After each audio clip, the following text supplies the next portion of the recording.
Bien, seguimos en esta transmisión especial de Al Día de Arequipa dentro del Perumín 2013 y por supuesto en la compañía del titular del ambiente, el doctor Pulgar Vidal.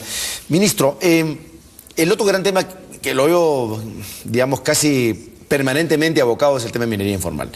Han habido varias críticas. Para empezar, la principal, que este propósito del gobierno que todo el mundo aplaude de tratar de empadronar, identificar a aquellas personas y empresas dedicadas a la minería artesanal o pequeña minería, no con los estándares que desearíamos, pues va a ser insuficiente, porque en realidad de lo que se trataría es de generar suficientes incentivos para que, digamos, pase por un proceso de bancarización, pago de impuestos, uso de tecnologías básicas mínimas para no utilización de insumos dañinos a la salud, etcétera, etcétera.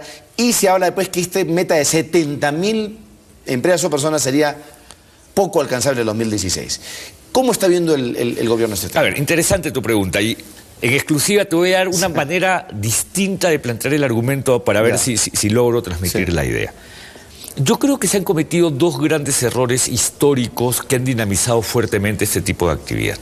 El primer gran error se cometió el año 2001 cuando se dijo en una ley que se incorporó a la ley minera: el Estado promueve la pequeña minería y la minería artesanal. Yo creo que ese es un error. En realidad, el Estado promueve las actividades económicas para que se hagan responsablemente, sea cual fuera el tamaño. Correcto. O sea, no le toca al Estado promover una o la otra.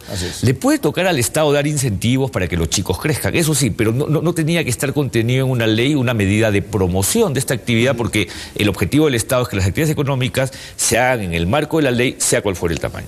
Ese es el primer punto.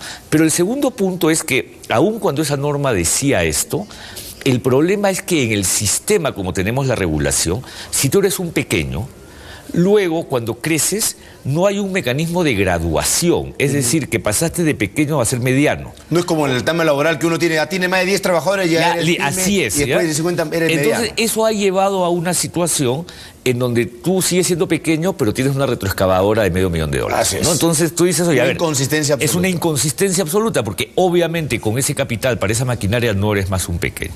En consecuencia, cuando nosotros dictamos las normas, lo primero que quisimos hacer, y ese fue un objetivo central, fue distinguir, porque tú lo que tenías era enrevesados en el campo aquellos que sí eran pequeños y que estaban cumpliendo las normas de pequeños con todas sus formalidades, o eventualmente artesanales que hacían las cosas con fines de subsistencia y utilizando equipamiento básico.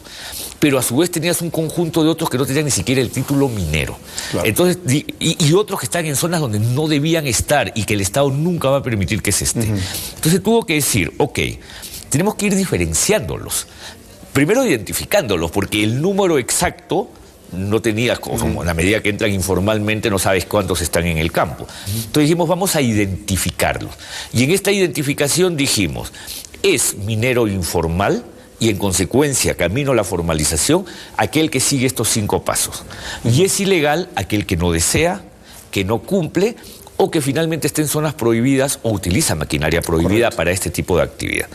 Y es cierto, eventualmente, de los 70.000 que entraron por declaración de compromiso, 15.000 tienen el título, 15.000 están cerca, de esos son el número de 30.000 que tú has planteado, y probablemente lleguen a la formalización bastante menos, y somos conscientes de ello. Pero has logrado dos cosas. Uno, demostrar que sí es posible cumplir, formalizar, ese es un primer elemento, y segundo, empezar a distinguir.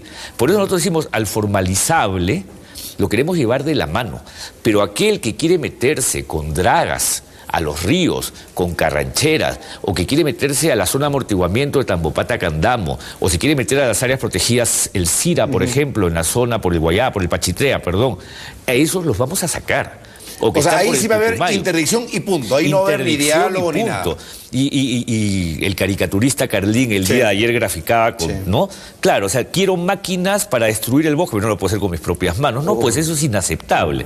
Lo que entonces nosotros estamos haciendo es justamente diferenciarlo y decirle al ilegal, tú tienes que salir de ahí.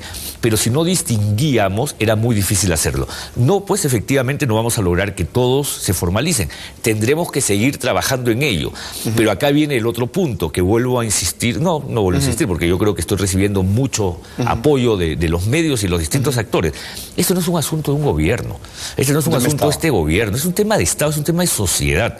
¿Qué es lo que queremos aceptar como sociedad? Por eso esta idea de un acuerdo social, que podemos ponerle el nombre que querramos, que no tiene que estar escrito, lo necesitamos. Porque estoy seguro que alguna de estas federaciones va a organizar un paro y va a intentar ser duro. Pero solo si estamos unidos como sociedad aguantaremos ese paro y le daremos la vuelta a esta página haciendo que impere el marco de la ley. Ahora, si un error, como se ha apuntado también, sacar del ámbito de la norma esta de crimen organizado que acaba de aprobar el Congreso estas actividades de la minería ilegal? A ver, hay que tener en cuenta que el hecho de su no consideración directa, que además fue un debate en el Congreso, que no sé cómo vino, yo no he leído el acuerdo de debates, no necesariamente excluye el trabajo, no excluye la tipicidad de banda organizada que está en uno de los decretos legislativos que felizmente habíamos dictado desde el Poder Ejecutivo. Entonces ahí también yo les digo, vean esos decretos legislativos porque el tema de actuación en banda organizada es un tema que estaba en los decretos legislativos. Ahora, debería ser más explícito, y que permite perseguir. Igual debería ser más explícito. Sí, igual debe ser más explícito y si se puede lograr una modificación, que tengo entendido que el viceministro de Minas ha señalado que se va a presentar una propuesta, en buena hora a eso apuntaremos. Pero hace un momento estabas haciéndome la reflexión también que este tema de la formalización pasa por cumplir estos pasos, pero a su vez por consolidar o mejorar, o corregir, o consolidar lo bueno y corregir lo que no habíamos estado haciendo bien desde el Ejecutivo eventualmente, aquellas medidas que se necesitan para reducir este universo. ¿Cuáles son estas medidas? Las medidas que dinamizan esta actividad ilícita. ¿Qué cosa te dinamiza la actividad ilícita? Porque acá, Mario, tienes que tener en cuenta algo. Este oro se exporta. Pero la mayoría de este oro entra una cadena legal. En algún punto se legaliza y habitualmente se legaliza en el intermediario, que le paga muy poco a este que extrae, en este intermediario que son estas casas de comercialización de Madre de Dios, que luego lo lleva a un proceso de refinación mayor, ¿no? Y que finalmente lo pone y lo factura y lo exporta. En consecuencia, donde hay que controlar es en la comercialización del oro, y ahí estamos viendo si debe o no debe ingresar alguien como el Banco de la Nación. Eso es una evaluación, no diría que... El ministro Merino justo el día martes acá mismo nos señalaba que una opción que están evaluando, que incluso lo ha dicho ya parte de una política, es identificar espacios geográficos, creo que uno fue en Piura, otro no sé en qué lugar, para que el Estado haga una suerte de parque industrial, digamos, que por un lado compre esta actividad, la formalice, se aseguren a ese tipo de productores que se utilicen los estándares de no uso de insumos peligrosos, lo que fuera, incluso que el Banco de la Nación puede hasta financiar esa actividad prohibiendo la formalización y luego que entre en una cadena, digamos, legal, pero en la que se declare, se tribute. ¿Eso está ya tomado o todavía es una cosa? Eso está en evaluación, pero a ver, porque son dos cosas distintas, que en realidad son dos cosas distintas aunque pueden darse en conjunto. Lo que el ministro Merino señala es algo que ya está en la norma, es la intervención de activos mineros en el procesamiento. Con el fin que, primero, el procesamiento se haga en buenos términos ambientales y segundo, que la adquisición se haga de manera tal que pueda significar un precio justo que pueda llevar a tener más orden. O sea, precio de mercado, o sea, para que sientan que si le venden al Estado o a esta entidad, no van a perder plata. No van a perder plata.